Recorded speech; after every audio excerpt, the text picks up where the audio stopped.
BJD प्रार्थी स्नेहांगिनी छुरिया आज प्रथम करी नुआपड़ा सहर में पहुंची रोड शो करी प्रचार आरंभ करिसेंती। स्थानीय पुलिस पड़िया शताधिक बीजेडी नेता और कर्मी एकत्रित होइथिले। सेठारु एक शोभायात्रा बाहरी सहर परिक्रमा करिथिला। एथिरे बीजेडी महिला सभानेत्री तथा नुआपड़ा बीजेडी प्रार्थी स्नेहांगिनी छुरिया जोग देथिले।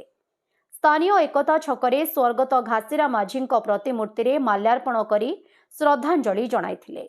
सेठारो सहर परिक्रमा करी तेलीपड़ा छकरू बाइक रैली रे बाहरी खरिया रोड सहर रे पहुंचीथिले। खरिया रोड बिजू पट्टनायक छकरे बिजू बाबूंको प्रतिमूर्ति रे श्रद्धांजलि अर्पण करथिले।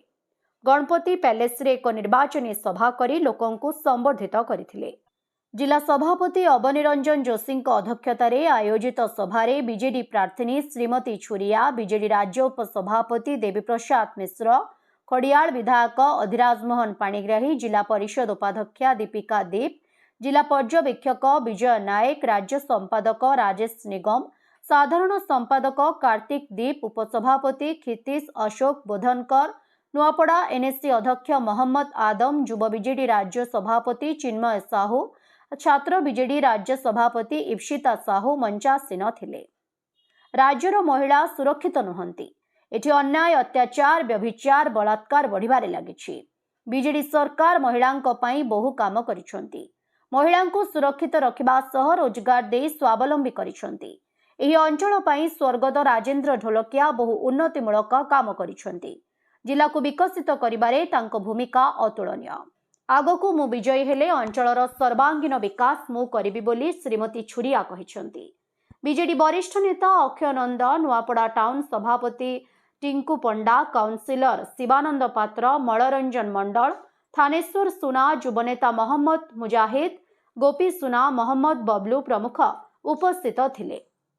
प्रथमे मु नुआपड़ार स्रष्टा प्रभात पुरुष बिजू पट्टनायक एवं स्वर्गत घासीराम माझी को प्रणाम जनाऊँ।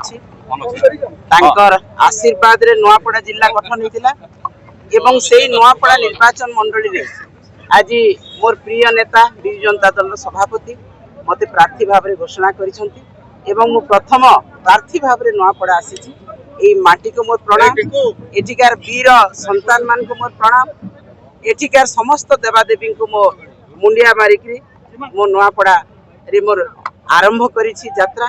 निश्चित भाव में आपण मानकर समस्त सहयोग, एठिकार जनसाधारण आबाल वृद्ध वनिता गुरुजन माँ भौणी समस्त आशीर्वाद रे किपरि भाव में मु तांकर सेवा करिवार सुयोग पाइबी सेही आशीर्वाद मते दियंतु एवं एई यात्रा आज आरंभ होईछि। समस्त सहयोग रे निश्चित भाव में सफलता सहित आमे आगु जिबु। सब एडिटर ऑल ओडिशा रो जगन्नाथ सागर को रिपोर्ट, ओडिशा हाइलाइट समाचार। खबर दुनिया रे जोड़ी हेबा पई सब्सक्राइब करंतु ओडिशा हाइलाइट समाचार को, आउ दबे दियंतु बेल आइकन को सर्वप्रथमे खबर पाइबा पई।